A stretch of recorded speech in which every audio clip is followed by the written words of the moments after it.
సర్వమంగళకారిణి, సర్వ సంశయ నివారిణి, సర్వార్థ ప్రదాయిని భగవద్గీత. నేనెందుకు భగవద్గీత చదవాలి అనే ప్రశ్న అందరిలో ఉద్భవిస్తుంది. జన్మరాహిత్యం పొందటానికి మార్గాలేమిటి అనే విషయాన్ని భగవద్గీత 4వ అధ్యాయం 9వ శ్లోకంలో చెప్పబడింది. మనస్సును జయించటం ద్వారా శాంతిని పొందగలమా అనే విషయాన్ని భగవద్గీత 6వ అధ్యాయం 7వ శ్లోకంలో చెప్పబడింది.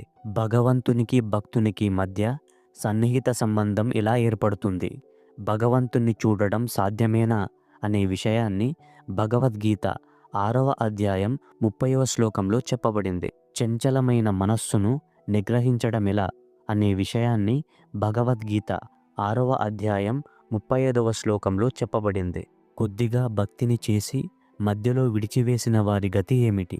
ధనవంతుల ఇంట్లో లేదా భక్తుల ఇంట్లో జన్మమెలా కలుగుతుంది అనే విషయాన్ని భగవద్గీత 6వ అధ్యాయం 41వ శ్లోకంలో చెప్పబడింది. సంపూర్ణమైన జ్ఞానం ఏది అనే విషయాన్ని భగవద్గీత 7వ అధ్యాయం 2వ శ్లోకంలో చెప్పబడింది. జనన మరణ బంధము నుంచి విముక్తి పొందాలంటే ఏం చేయాలి అనే విషయాన్ని భగవద్గీత 7వ అధ్యాయం 7వ శ్లోకంలో చెప్పబడింది.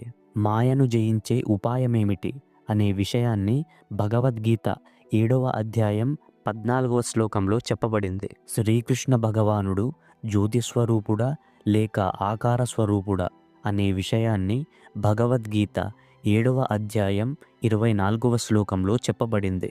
భగవద్గీతలో చెప్పబడిన నియమాలను మానవుడు అనుసరిస్తే తన జీవితాన్ని పరిపూర్ణం చేసుకుని జీవిత సమస్యలు అన్నింటికీ శాశ్వత పరిష్కారం చేయగలదు. ఇదే సంపూర్ణ భగవద్గీత సారాంశం.